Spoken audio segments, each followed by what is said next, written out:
মাস নয় আর কয়টা দিন মাত্র, একটু ধৈর্য ধরুন ভাইয়েরা, বেশ কিছু চমক আসতেছে খুব শীঘ্রই ইনশাআল্লাহ। সমগ্র নেতাকর্মীদের উদ্দেশ্যে জননেত্রী শেখ হাসিনা গতকালকে স্পষ্ট বার্তায় জানিয়ে দিয়েছেন আগামীতে সকল প্রকার নির্বাচন তথা স্থানীয় সরকার নির্বাচন থেকে শুরু করে স্কুল কলেজ কোর্ট প্রাঙ্গণে সকল নির্বাচনে আওয়ামী লীগ পারফরমেন্স করবে, অংশগ্রহণ করবে। আর এটি সম্পূর্ণভাবে আইনি মাধ্যমে সংবিধান অনুযায়ী গণতন্ত্রের ধারাবাহিকতা বজায়ের লক্ষ্যে সেটা তারা করবে। কোন নির্দিষ্ট দলের উপর ভর করে আওয়ামী লীগ নির্বাচনে যাবে, রাজপথে সক্রিয় হবে, এটা যারা বলে এটা নিতান্ত ভুল বলে। আওয়ামী লীগ আপন গতিতেই ছিল, আছে, থাকবে। বরঞ্চ যারা আওয়ামী লীগ ইতিহাস করতে চাইছে, মুছে দিতে চাইছে, তারা ইতিহাসে বিলীন হয়ে গেছে। সর্বশেষ ব্যক্তি ইতিহাসে বিলীন হয়ে যাওয়ার পথে ডেভিল ইনুস গং। তো ভাই, আপনাদের কাছে অনুরোধ থাকবে চূড়ান্ত বিজয় না আসা পর্যন্ত, নেত্রীকে তার উপযুক্ত সম্মানের স্থানে না বসানো পর্যন্ত এমন কিছু করা যাবে না যেগুলোতে জনগণের কাছে একটা নেগেটিভ চিন্তা চলে, একটা ধারণা চলে আসে। মনে রাখবেন, আওয়ামী লীগের মূল শক্তি হচ্ছে দেশের জনগণ। নেত্রীর একটা ডাকে নো ভোট নো ভোটের ক্যাম্পেইনের মাধ্যমে যারা ইনফ্লুয়েন্সার অর্থাৎ অনলাইনে যারা অ্যাক্টিভ রয়েছেন, যারা রাজপথে রয়েছেন, তাদের সেই ডাকে সাড়া দিয়ে দেশের 60% জনগণ ভোট কেন্দ্র যাওয়া থেকে বিরত রয়েছে। সুতরাং আপনাদের সাথে দেশের এত পার্সেন্ট একটা জনগণ, একটা বড় ব্যাংক, বড় ভোট ব্যাংক, বড় একটা সমর্থক গোষ্ঠী রয়েছে। এখানে অন্যের কোনো ভরসা এই ধরনের কথা বলা যাবে না ভাইরা আমার। দেখেছেন গত 7ই মার্চকে কেন্দ্র করে তারেক রহমানের বিতর্কিত কর্মকাণ্ডগুলো বলে দিচ্ছে যে তিনি যে প্রতিশ্রুতি দিয়েছিলেন, তিনি যে কথা দিয়েছিলেন এবং আইন এবং সংবিধানকে সমুন্নত রেখে তার যে কাজ করার কথা ছিল, সেখানে একটি বিঘ্নিত হওয়ার বা একটা ছন্দপতনের দিকে আমরা দেখতেছি। এটি নিবিড়ভাবেই পর্যবেক্ষণ করা হচ্ছে। মনে রাখবেন, এই স্বাধীনতা বিরোধী এবং জুলাই যে সকল জঙ্গিরা ইতিমধ্যে বলেছেন যে শরীরে এক ফোঁটা রক্ত থাকতে তারা আওয়ামী লীগকে আসতে দেবে না, আওয়ামী লীগকে সক্রিয় হইতে দেবে না, নির্বাচনে অংশগ্রহণ করতে দেবে না, যারাই কথাটা বলে ফেলছে তাদের শরীর থেকে সর্বশেষ ফোঁটা রক্তটা আমরা নিয়ে নেব ইনশাআল্লাহ। ওই সকল দেশদ্রোহী জঙ্গিদের শরীরে রক্ত থাকার কোনো অধিকার নাই। তো গেরিলা কায়দায় ভূমিকা রাখতে হবে, একটা সিস্টেম আছে, সেই সিস্টেমে চূড়ান্ত বিজয় না আসা পর্যন্ত ধৈর্য ধরে থাকতে হবে ভাইরা আমার। সম্প্রতি ঢাকা বিশ্ববিদ্যালয় ছাত্রলীগের একজন কর্মীকে যেভাবে নির্মমভাবে মারা হয়েছে, যারা তার সন্ত্রাসী কর্মকাণ্ড যারা চালিয়েছে, তাদের বিরুদ্ধে এজাহারভুক্ত এবং তাদেরকে গ্রেপ্তারের জন্য পুলিশ খুঁজতেছে। তোফাজ্জলকে ছাত্রলীগের ভাই, তাকে নির্মমভাবে হত্যা করার জন্য 22 জনের বিরুদ্ধে গ্রেপ্তারি পরোয়ানা, চার্জশিট জমা হয়ে যাওয়া, বেশ কিছু কাজ যে আইন শৃঙ্খলা তাদের নিজ গতিতে এবং আইন অনুযায়ী এখানে একটা পরিবর্তন বিদ্যমান, সেটা আমরা লক্ষ্য করছি।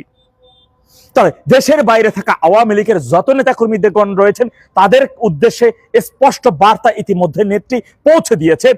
মামলা গ্রেপ্তার হুলিয়া মাথায় নিয়ে দেশে ঢুকতে হবে, মামলা মোকাবেলা করতে হবে, আইন অনুযায়ী প্রয়োজন হলে গ্রেপ্তার কারাবরণ করতে হবে, রাজপথে সক্রিয় থাকতে হবে।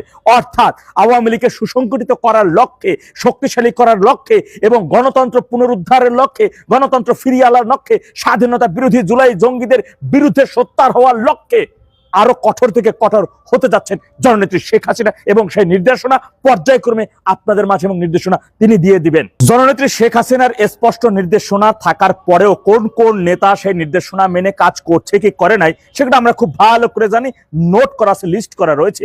আগামীতেও স্থানীয় পর্যায়ে, উপজেলা, জেলা পর্যায়ে জননেত্রী শেখ হাসিনার কড়া করে নির্দেশনার পরেও কোন কোন নেতা কোন কোন পারফরমেন্স করছেন কি করছেন না, সেই বিষয়গুলো স্থানীয় পর্যায়ে আমার তৃণমূলের ভাইরা নোট করে রাখতেছেন। মনে রাখবেন, অনেকে প্রশ্ন করতে পারেন নেতারা তো কোনো কিছু বলতেছে না, নেতাদের কোন নেতা কি বললো সেগুলো দেখারও কোনো সুযোগ নাই। একটা কথা মাথায় রাখবেন, বঙ্গবন্ধু আমাদের অনুপ্রেরণা, জননেত্রী শেখ হাসিনা আমাদের নির্দেশনা এবং জনগণকে সাথে নিয়ে সেই নির্দেশনা মোতাবেক আমরা তৃণমূলে যারা রয়েছেন, যারা আমার ভাইরা মাঠে রয়েছেন, তারা সেটি বাস্তবায়ন করবেন। সুতরাং স্থানীয় পর্যায়ে কোন নেতা কি করলো না করলো, কি বললো না বললো, ওইগুলা দেখার কোনো সুযোগ নাই। আগামীতে ওই নেতাই থাকবো এমন চিন্তা কেন করেন? নিজে নেতা হবেন এই চিন্তা করতে হবে এবং সেই মাফিকই আমাদের কাজ করতে হবে ভাইরা আমার। শুধু মাথায় রাখবেন রে ভাই, এই বাংলাদেশে ভাই এটা বিশ্বাস করেন, আন্দোলন সংগ্রামীগুলো আওয়ামী লীগের শিখান লাগে না, এগুলো হলো মাস্টার। এখন মাস্টারের সাথে মাস্টার, বাপেরও বাপ। এই আন্দোলন সংগ্রামের বিষয় আওয়ামী লীগ রে ভাই, আওয়ামী লীগের ছাত্রলীগের 4র্থ শ্রেণীর একজন নেতা, বুঝেন নাই? আর এক দলে যে চলে যায় তখন আর এক দলের চেয়ারম্যান হয়, সভাপতি হয়, প্রতিমন্ত্রী, বিভিন্ন উদাহরণ। দুনিয়ার নেতা আছে শমা আব্দুর রব সহ যে মান্নান মান্না সাবেক বিপিটিভি, সবই ছাত্রলীগের ছিল, আওয়ামী লীগের ছিল, এখানকার প্রোডাক্ট ছিল। এখান থেকে বের হয়ে দেখেন না একটা একটা দলের চেয়ারম্যান মন্ত্রী হয়ে যায়, চিফ হুইপ হয়ে যায়, কত কি হয়ে যায়। সুতরাং আওয়ামী লীগকে আন্দোলন সংগ্রাম এগুলো শেখানোর দরকার নাই। আওয়ামী লীগ এগুলো শেখায়, আওয়ামী লীগ এগুলো শিখেই দুনিয়ায় পয়দা হওয়ার পরে ভালো মন্দ বোঝা থেকে আন্দোলন কেমন করতে হয়, লগি বৈঠক কেমন চালাইতে হয়, এগুলো আওয়ামী লীগ খুব ভালো করে জানে। সুতরাং স্ব জায়গা থেকে সেই রক্ত আমরা জানি, আমাদের ক্ষোভ আমাদের কষ্টের কথা আমরা ভুলে যাই নাই।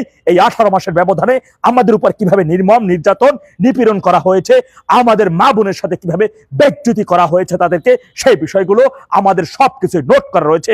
আগামীতে শুধু সংগ্রাম লড়াই, স্বাধীনতা বিরোধী এবং জুলাই জঙ্গিদের যে যেখানে যে অবস্থায় যখন পাবো তার অপশন ওখানে চ্যাপ্টার ক্লোজ করে দেব। সেইভাবে হৃদয়ের মধ্যে, সেইভাবে মনের মধ্যে প্রস্তুত থাকতে হবে মানসিকভাবে। আমরা একটা স্বাধীনতা বিরোধীদের বিষয়, তারা এই দেশের শত্রু, জাতির শত্রু, জনগণের শত্রু। এছাড়া যতগুলো আমাদের দল আছে সেই দলগুলো আমাদের প্রতিপক্ষ নিয়ে আমাদের অত মাথা ব্যথা খুবই কম, কিন্তু যারা শত্রু তাদের বিষয় সেইগুলো আগে নিশ্চিহ্ন করে দেব এবং প্রয়োজন হলে সময় মতো এসে ঘোষণা দিয়ে দেব ইনশাল্লাহ একটা জুলাই জঙ্গি, একটা স্বাধীনতা বিরোধী রাজাকারের বাচ্চার সর্বশেষ শাবকের নিঃশ্বাস যত সময় পর্যন্ত থাকবে তত সময় পর্যন্ত আমরা লড়াই করবো। আর এক ফোঁটা রক্ত আমরা রাখবো না, আর রক্ত আমরা শেষ করে দিই, রাজপথ আরো সক্রিয় হব, বেগবান হব ইনশাল্লাহ। জয় বাংলা, জয় বঙ্গবন্ধু, বাংলাদেশ চিরজীবী হোক।